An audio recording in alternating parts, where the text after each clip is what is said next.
Before the break, we asked how many members are there in the South Korean band BTS, and the answer is 7.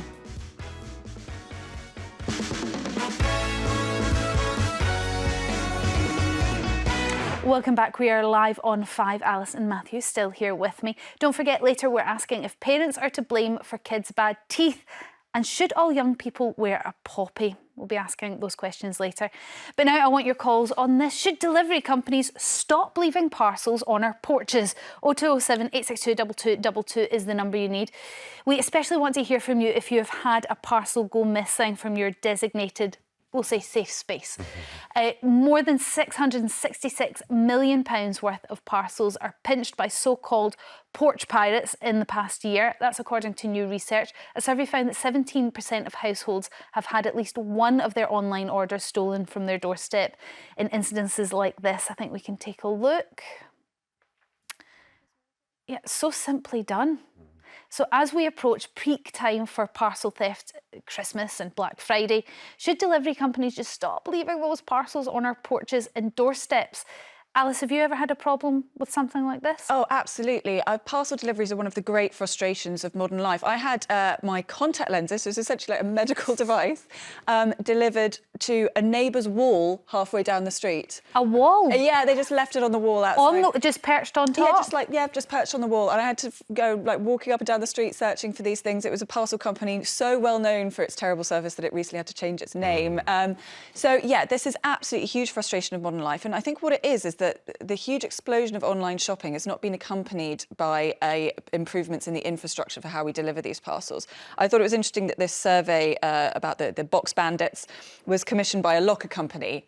So they're invested. They're invested. You're telling these stats might be skewed a little. Is that what you're saying to me? But I do think the whole system is slightly broken, because the problem is when you order something online, your contract is not with the delivery company, it's with the retailer, so who they could then commission the delivery company. So therefore they have no real incentive to offer a good service to the customer. So I think something needs to change here, whether it's more lockers from this excellent company, or whether it's a change in the whole system of how we, of couriers and how they deliver things, because it can't go on like this. It's such a frustrating Maybe system. we just need to get tougher with the delivery companies, Matthew. Delivery companies, maybe. I'm going to stick up for the drivers, because they get a lot of flack, and it is the companies, and certainly the companies that use delivery companies, I think. There's an it'll be deeply unpopular here. There's an element of personal responsibility. You've got to have a designated safe space, whether it be in the recycling bin, a locker, or whatever else it might be. Is that safe in the recycling bin? That's at risk of anyone knowing where I live. I've used it before, yeah, and I've known others do it. The problem you have with the workers is before Black Friday, Christmas, any of this sort of busy period, you get about 150 to 200 parcels a day to deliver. There's huge pressures placed on you by the companies to finish that round on time, which causes a lot of these speeding offences that you see. You've also heard of cases where people are urinating in the van, they're defecating in the van because they haven't got the time. It's not a job I would want to do. And you tend to get paid per parcel. So if you have to take that parcel back because there is nowhere to leave it, you're not getting paid. So in many cases, a lot of these workers are getting paid less than the minimum wage. So it's a system that doesn't work, but I think there's an onus on you. Now, it's different if somebody's leaving it on the porch and you've told them not to leave it on the porch. That's different, and many retailers should and would reimburse or re-deliver. Especially if it's something as vital as contact lenses. I can also speak from the same point of view, but I think there's so much pressure on the drivers people don't quite realise. And even this thing of, I used to think they were quite rude because they'd just come and drop them and go. It's because they've got to go. And I think there needs to be greater investment from the companies in more drivers potentially. Yeah, and they're quite firm with the knock on the door. So I run towards the door, and by the time I've got there, which is a short period of time, I'm not an athlete, but it's a short period of time. My house isn't that big. They're coming with a baton, they're don't you? already in the car and they've gone. They're not. Yeah, they're not hanging about. That's it. Richard from Newport, do you have a story about a porch bandit? No, I don't have. Hello. Hello. You're through to the show. Tell us your story. I used to work for Parcel Force. In my day, I've retired now since 2009, but in my day, we done 2 deliveries. We delivered twice. We went when the customer, when it was delivered, and then we used a card then to tell them we'd be back the next day. The only trouble is like your gentleman there saying, the pressure then comes. If I had 100 parcels and took 20 back, that means I would have 120 the next day, still expected to be done in that day. The problem is, with a lot of companies today, they have no localised place to go and collect. And so it's not like the Royal Mail. Exactly. So if the Royal Mail doesn't... the responsibility of the customer to be home or make provision for a neighbour or whatever to leave it somewhere secure. You've ordered the parcel, you should be there to receive it. I hear you, Richard, I hear you, but some people have got to go out and to work. But I hear what you're saying about these companies not having a place, a depot, like a Royal Mail depot. So when you get the card through, sorry, we couldn't deliver, we'll try again tomorrow. If you don't get it tomorrow, then it goes back to the office and you have to go and collect it yourself, which seemed to be a system that worked. Because I don't know, okay, it's annoying when they leave it on the porch and then people can come and steal it.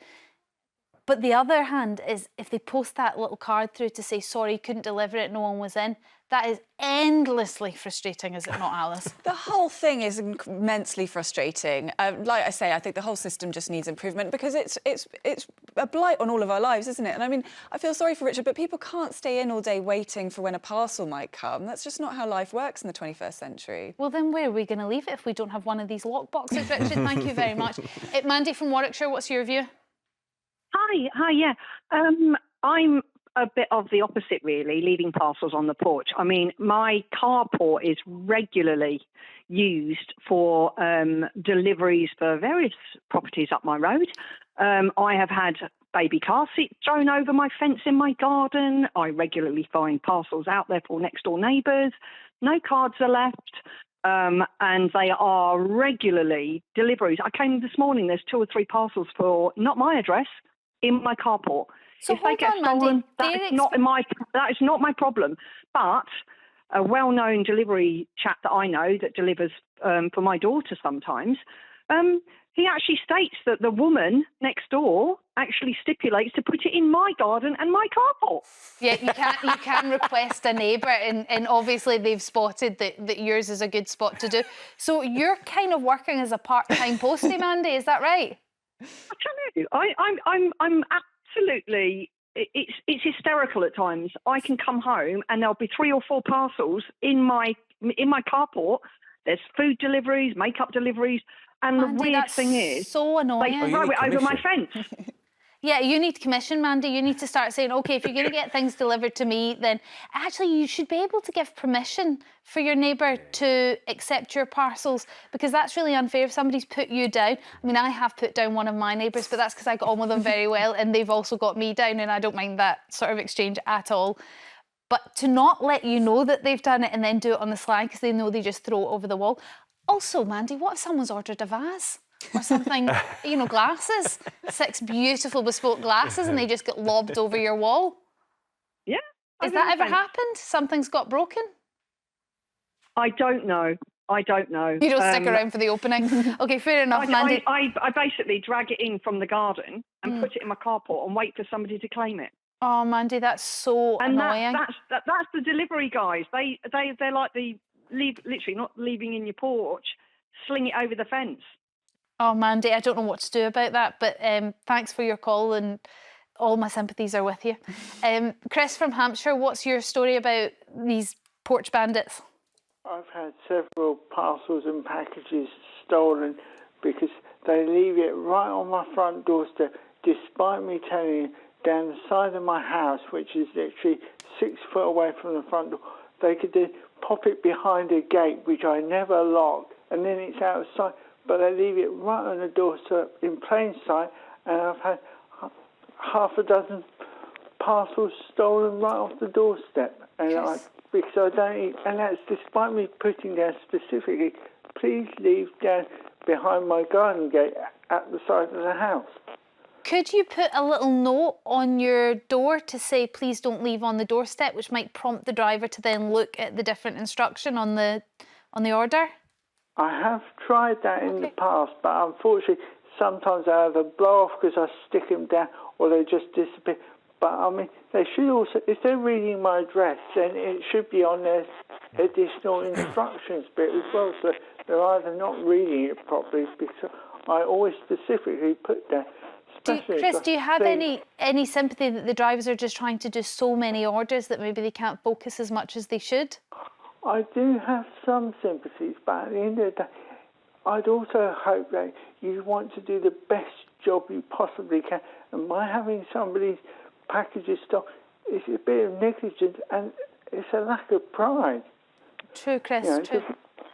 Chris, thank you very much for your call. And I'm Thank you. so sorry that you've had that experience.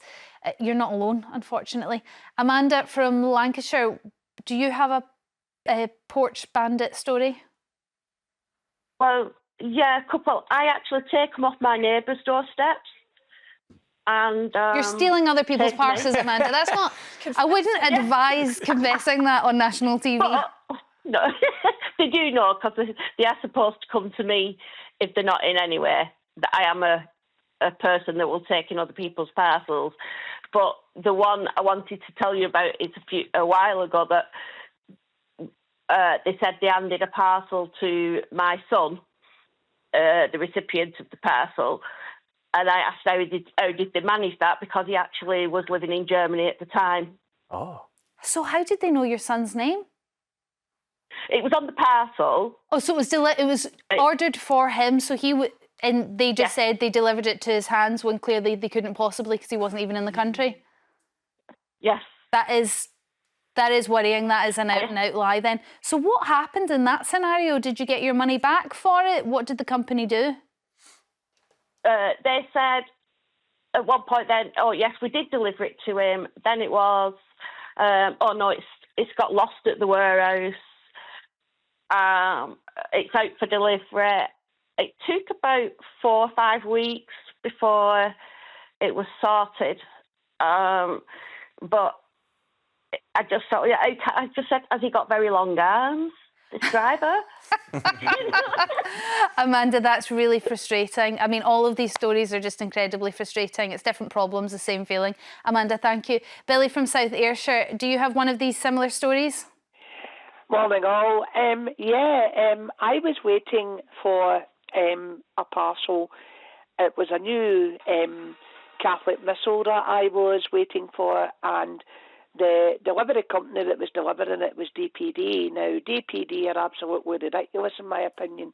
In your because they do not hand in a parcel to a post office if nobody's available to take it. And they said that they would take it back to the depot. Now, there's no local DPD depot in there. The nearest one's in Motherwell. Luckily, I managed to get the parcel. I managed to flag down the driver who was doing another drive round. I went out and I spoke to him. I says, you any parcels for Mr. Hendron, mate? Went to get out and he said, yeah, I've got one. Are you Mr. Hendron? I says, I am he. He says, right, I'll give you here and then. Gave me the parcel. Very trusting. We all lived happily ever after. But Billy, that is very trusting. So you're telling me I could go out to any delivery driver anywhere and say, if you get a parcel for Mrs. Smith, and the likelihood is he will, and I can just take that parcel away with me? Yeah, well, I wouldn't obviously do this it is for getting my worse. I mean, we've got a neighbour who loves buying stuff off KVC, etc., and any time we see a parcel on her doorstep, we'll take it, and I'll text our son or I'll Facebook him, letting them know we've got a parcel for his mum. Billy, we kind of have to end this debate here. I'm not sure whether it was a debate, more just an airing of grievances, which is totally fine. But I wonder whether that's the solution, actually. We get in contact with our neighbours. If we see any parcels lying about in people's front doors, we just pick them up and then text your neighbour to say, I've picked up your parcel, it's at my house, you can pick it up any time or when you get home. And that's maybe the kind and considerate thing to do in order to reduce this number, because 666 million is not only a terrifying number for other reasons, but it is a large number for us all to have to deal with. Thank you very much for your call. Thanks for all your calls on that. Don't forget, later